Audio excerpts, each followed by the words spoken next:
Assalamualaikum warahmatullahi wabarakatuh, dan salam sejahtera untuk kita semua. Menggunakan sepeda sebagai sarana transportasi kita sehari-hari memiliki dampak yang positif terhadap kesehatan kita.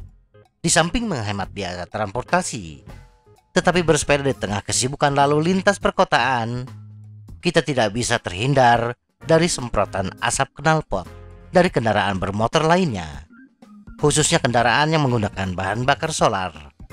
Kita tidak bisa menghindari hal tersebut, dan salah satu upaya kita mengurangi paparan polusi akibat emisi gas buang kendaraan adalah menggunakan masker. Tetapi apakah itu benar-benar membantu? Secara khusus, ada beberapa orang yang skeptis bahwa masker akan membantu melindungi mereka dari asap diesel yang mengandung partikel yang sangat halus. Apakah ada penelitian yang membuktikan keefektifan relatif dari berbagai jenis masker yang tersedia? Atau apakah semuanya pada dasarnya hanya tipuan? Mari kita bahas.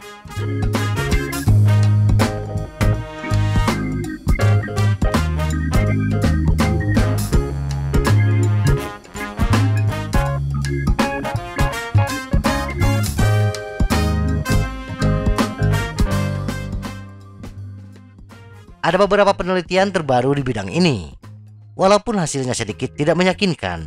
Pertama-tama, kita benar untuk khawatir.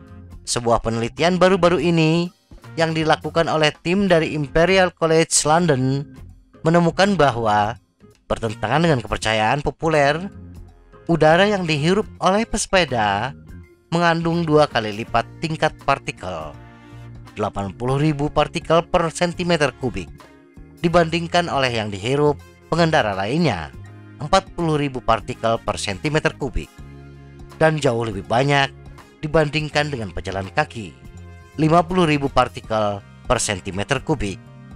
Jadi, apakah masker itu berfungsi dengan baik? Nah, Respro, salah satu produsen masker ternama, mengaku telah melakukan riset secara menyeluruh. Hasil penelitian ini menunjukkan bahwa masker berkualitas baik 99% efektif melawan partikel berukuran lebih dari 0,3 mikron. Itu sama dengan sepertiga dari 1/1000 mm. Masalahnya, seperti yang kita lihat, beberapa partikel yang ada di asap diesel berukuran lebih kecil dari 0,3 mikron. Dan inilah partikel yang bisa melewati filter masker dan juga selaput lendir di tenggorokan kita, dan mungkin berlanjut ke bagian dalam tubuh kita.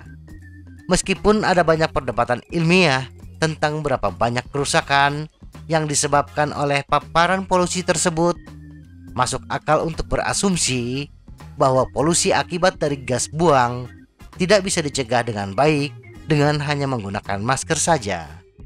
Pada tahun 2002, Badan Perlindungan Lingkungan Amerika Serikat menyimpulkan bahwa knalpot diesel adalah kemungkinan karsinogen manusia dan bahaya pernapasan kronis bagi manusia, dan mungkin membawa bahan kimia karsinogenik ke dalam aliran darah kita.